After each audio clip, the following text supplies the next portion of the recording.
நம்ம சென்னையும் அதை சுற்றி இருக்கவங்களுக்கும் அறுபடை வீடுனா இந்த கோயிலை தாங்க சொல்லலாம். சென்னை அப்படின்றதால ரொம்ப புதுசான ஒரு கோயிலான்னு நினச்சிடாதீங்க. கிட்டத்தட்ட 350லேருந்து 400 வருஷம் பழமையான கோயிலுங்க இது.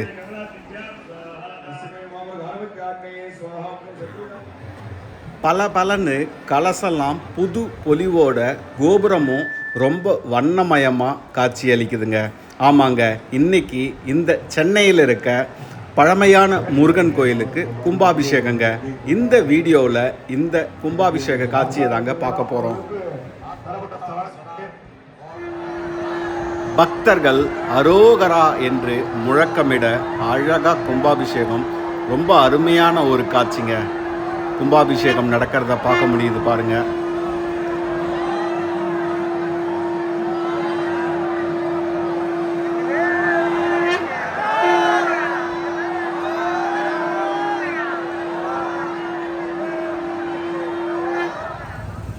சென்னையோட ஆர்ட் ஆஃப் த சிட்டி அப்படின்னு சொல்கிற சென்ட்ரல் ரயில் நிலையம் இந்த பாரிமுனை பகுதியில் அமைந்துள்ள கந்தக்கோட்டம் கோயிலுக்கு தாங்க இன்றைக்கி நம்ம போகிறோம். அதுவும் ஒரு சிறப்பான நிகழ்வான அரிய ஒரு நிகழ்வான கும்பாபிஷேகம் நடக்கும்போது போக போகிறோங்க. வாங்க வீடியோக்குள்ளே போகலாம். சூப்பரான ஒரு காலை பொழுது, ஜூலை 14, 2025 காலையில் 6 மணிக்கெலாம் ட்ரெயினை பிடிச்சிட்டு நம்ம பார்த்திங்கன்னா சென்ட்ரல் ஸ்டேஷனுக்கு போகணுங்க. அதாவது சென்ட்ரலுக்கு ஆப்போசிட்டில் இருக்க பார்க் ஸ்டேஷனுக்கு போக போகிறோம். அங்கேருந்து நம்ம நடந்தே ஜஸ்ட் ஒரு 1 கிலோமீட்டர் தான் இருக்கும். 7:45 பார்த்திங்கன்னா நாம் பார்க் ஸ்டேஷனுக்கு வந்தாச்சுங்க. ஜஸ்ட் ஆப்போசிட்டில் நீங்கள் பார்த்திங்கன்னா சென்ட்ரல் தெரியும். சப்வேவை கிராஸ் பண்ணி சென்ட்ரல் ரயில் நிலையத்தை ஒட்டின மாதிரியே நடந்து போனோம்னா நாம் பார்த்திங்கன்னா இந்த கந்தக்கோட்டத்தை அடைஞ்சிடலாம். சென்னை அப்படி சொன்ன உடனே பார்த்திங்கன்னா நம்மளுக்கு ஒரு லேண்ட்மார்க்காக நினைவுக்கு வர்றது பார்த்திங்கன்னா இந்த சென்ட்ரல் ரயில்வே ஸ்டேஷனும் அதை ஒட்டியுள்ள ரிப்பன் பில்டிங் மற்றும் பழமையான பிரிட்டிஷ் கால பில்டிங் தாங்க. என்ன தான் புது கட்டிடம் வந்தாலும் இந்த பழமையான சென்ட்ரல் ஸ்டேஷன் தான் சென்னை அப்படின்னோடனே நம்ம நினைவுக்கு வருவதுன்னு பார்த்திங்கன்னா இந்த சென்ட்ரல் ஸ்டேஷன் தாங்க. நீங்கள் யாரையாவது வழி கேட்டாலோ இல்லை கூகுள் மேப்பை போட்டுக்கிட்டு அப்படியே நடந்தே போயிடலாங்க.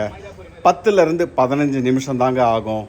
அங்கங்கே போர்டும் வச்சுருப்பாங்க. இந்த கந்தக்கோட்டம் கந்தசுவாமி கோயிலுக்கு போகிறதுக்காக ரொம்ப பிஸியான பாரிஸ் கார்னர் அப்படின்னு சொல்லுவாங்க இல்லையா, அந்த இடத்துல தாங்க இந்த கந்தக்கோட்டம் குமாரசுவாமி கோயில் இருக்குது.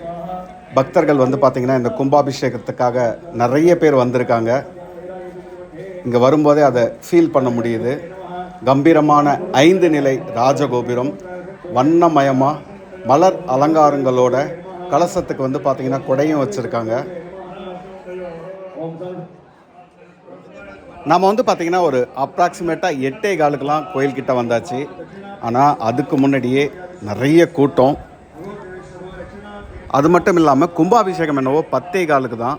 8:15 வரும்போதே கோயில் வளாகம் ஃபுல்லாகவே கூட்டத்தை பார்க்க முடியுது. கோயிலுக்கு பார்த்திங்கன்னா 2 என்ட்ரன்ஸு. இது வடக்க பார்த்த மாதிரி தான் ராஜகோபுரம் இருக்குது. இங்கே தான் பார்த்திங்கன்னா பப்ளிக்லாம் அலோவ் பண்ணியிருந்தாங்க. ஆனால் கோயில் வாசல் மூடி தாங்க இருந்தது. வடக்கு வாசல். கிழக்கு பகுதி வாசல் பார்த்திங்கன்னா திறந்திருந்தது. அதுக்கு பார்த்திங்கன்னா பாஸ் வாங்கிட்டு இல்லை விஐபிகள் முன் அனுமதி பெற்றவங்களுக்கு மட்டும்தான் பர்மிஷன். அதனால் கோயில் வளாகம் மூடியே தான் இருந்தது. ரொம்ப லிமிட்டெட் பீப்புள், அதுவும் இல்லாமல் முக்கிய பிரமுகர்கள், அமைச்சர்கள் இவங்கெல்லாம் வர்றதால லிமிட்டெட் பீப்புள், அதுவும் முன் அனுமதி வாங்கி இருந்தால் தான் அலௌடு. அதனால் நமக்கு உள்ளே போகிறதுக்கு வாய்ப்பு கிடைக்கல. வெளியே இருந்தே இந்த ராஜகோபுரத்தில் இருந்து நாம் கும்பாபிஷேகத்தை பார்க்க போகிறோம். என்னடா இது வீடியோவில் வெறும் ராஜகோபுரத்தை காமிச்சிட்டு கும்பாபிஷேகத்தை மட்டும் காமிச்சிட்டு போயிடுவியா அப்படின்னு கேட்காதீங்க. வாங்க, இப்போ நமக்கு டைம் பார்த்திங்கன்னா 9 தான் ஆகுது. இன்னும் கொஞ்சம் நேரம் வெயிட் பண்ணணும். 10:15 தான் இந்த விமானம் ராஜகோபுரம் அதுக்கு இருக்க கலசங்களுக்கு 10 மணிக்கு தான் கும்பாபிஷேகம். இன்னும் 1 மணி நேரம் இருக்குது. அதுக்குள்ளே நம்ம உள்ளே போயிட்டு வரலாமா? போன வருஷம் கந்த சஷ்டிக்கு வந்திருந்தேங்க. அதனோட காணொளி தாங்க இது. அன்றைக்கி வந்து பார்த்திங்கன்னா நிறைய மழை, அதுவும் கந்த சஷ்டி, தீபாவளி முடிஞ்சு வர கந்த சஷ்டி. அதனால் அதுவும் ஒரு விழா கோலம்தான். இருந்தாலுமே உள்ளே அனுமதிச்சிருந்தாங்க. அதனோட காணொளி அப்படியே இந்த கோயில் வளாகத்தை உள்ளே பார்த்துக்கிட்டே கோயிலோட வரலாறையும் தெரிஞ்சுக்கலாங்க. உற்சவர் வள்ளி தெய்வானையோட ஒரு இடத்துல அலங்காரத்தில் காட்சி அளித்தார். இன்னொரு இடத்துல வந்து பார்த்திங்கன்னா பாலமுருகன் ரொம்ப அழகாக அலங்காரத்தில் காட்சி அளித்தார். இதுவும் கந்த சஷ்டி அப்படிங்கிறதால சிறப்பு பூஜைகள்லாம் நடந்துக்கிட்டே இருந்தது.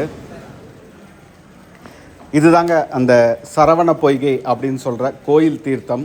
சுற்றி பிஸியான பில்டிங்கு. இதுக்கு நடுவில் இந்த மாதிரி ஒரு தீர்த்தத்தை பார்த்ததே இல்லைங்க, கோயில் தீர்த்தத்தை. ஸோ இந்த கோயில் வந்து பார்த்திங்கன்னா 17ஆம் நூற்றாண்டில் மாரி செட்டியார் அப்படின்ற ஒரு கட்டினதாக குறிப்புகள் இருக்குது.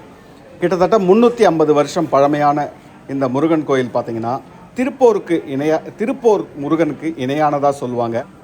350 வருஷத்துக்கு முன்னாடி இந்த பாரிஸ் கார்னர்லேருந்து திருப்போரூருக்கு நடந்தே போய் பார்த்துட்டு வந்திருப்பாங்க. ரொம்ப கஷ்டப்பட்டு தான் அந்த முருகனை தரிசித்து வந்திருப்பாங்க. அதனால் முருகன் வந்து இந்த மாரி செட்டியாரோட கனவுல தோன்றி அருகில் இருக்கும் புற்றில் ஒரு சிலை இருக்கும், அந்த சிலையை வச்சு இந்த இடத்துல கோயில் கட்டு அப்படின்ற மாதிரி சொன்னதாக ஒரு கதை இருக்குது. இன்னொரு பக்கம் என்ன சொல்கிறாங்கன்னா, அந்நிய படையெடுப்புகளுக்கு அந்த படையெடுப்பால் இந்த விக்கிரகங்கள்லாம் சேதமடையக்கூடாது அப்படின்னு சொல்லிட்டு ஒழிச்சு வச்சுருக்கலாம், அந்த சிலை கிடைச்சதால இந்த இடத்துல அந்த கோயிலை கட்டியிருக்கலாம் அப்படிங்கிற மாதிரி ஒரு நம்பிக்கையும் இருக்குங்க. பக்தர்கள்லாம் வந்து பார்த்திங்கன்னா ரொம்ப ஆர்வமாக அரோகரா அப்படின்னு சொல்லிட்டு குரல் எழுப்பிக்கிட்டே இருக்காங்க. உள்ளே வந்து பார்த்திங்கன்னா யாக குண்டத்தில் வேள்வி நடந்துக்கிட்டு இருக்கு. அங்கேருந்து இந்த கலச தீர்த்தத்தை கொண்டு வந்து தான் அபிஷேகம் பண்ண போகிறாங்க. மூலவர் வந்து பார்த்திங்கன்னா ரொம்ப அழகாக ஒரு 2 அடியில் தாங்க இருப்பார். அதே மாதிரி வந்து பார்த்திங்கன்னா உற்சவர் முத்துக்குமார சுவாமி, தாயார் வள்ளி தெய்வானை, தல விருஷம் பார்த்திங்கன்னா மகிழ மரம் அப்படின்னு சொல்லுவாங்க. தீர்த்தம் நம்ம பார்த்த மாதிரி சரவண பொய்கை தீர்த்தம் காலையில் 6 மணிலேருந்து 12 மணி வரைக்கும் திறந்திருக்கும். அதே மாதிரி மாலை பார்த்திங்கன்னா 4 மணிலேருந்து 9 மணி வரைக்கும் கோயில் திறந்திருக்கும். ஆச்சாரியார்கள்லாம் மேலே ஏறிட்டாங்க, கலசத்துக்கு பக்கத்தில் வெயிட் பண்ணிகிட்ருக்காங்க. கோயிலுக்கு உள்ளே பார்த்திங்கன்னா விநாயகருக்கு தனி சன்னதி, காசி விஸ்வநாதர், விசாலாட்சி இவங்களுக்கும் தனித்தனி சன்னதி இருக்குது. அது மட்டும் இல்லாமல் வள்ளலார், பாம்பன் சுவாமிகள் இவங்களுக்குமே வந்து சிதம்பரம் சுவாமிகள், தண்டாயுதபாண சுவாமிகள், குமரகுமர சுவாமிகள் இவங்களுக்கெல்லாமே பார்த்திங்கன்னா சிலை இருக்குது. இதோ கும்பாபிஷேகம் பண்ண போகிறாங்க. இந்த காட்சியை பார்க்கலாம்.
மக்களோட நம்பிக்கைக்கு உரிய நம்ம தமிழ் கடவுள் கந்தசுவாமிக்கு இந்த சென்னை சென்ட்ரல் பகுதியில் கந்தக்கோட்டம் அப்படிங்கிற பகுதியில் கோயில் இருக்குது.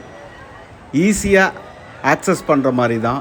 நீங்கள் ட்ரெயின்லேயோ பஸ்லேயோ எங்கேருந்து வேணால் வரலாம்.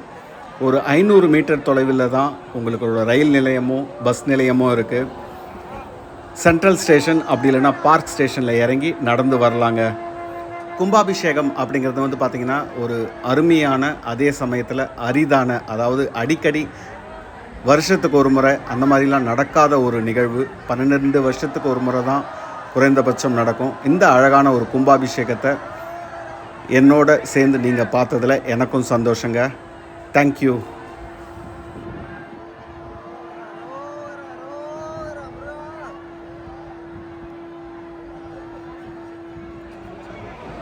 சென்னையோட மைய பகுதியில் இருக்குது. அதுவும் இல்லாமல் எல்லாருக்குமே ரொம்ப ஒரு பிடிச்ச ஒரு கோயில். அதனால் கூட்ட நெரிசல் அதிகமாகவே இருந்ததுங்க. வெளியே வர்றதுக்கு கொஞ்சம் கஷ்டப்பட்டு தான் வர வேண்டியதாக போச்சு.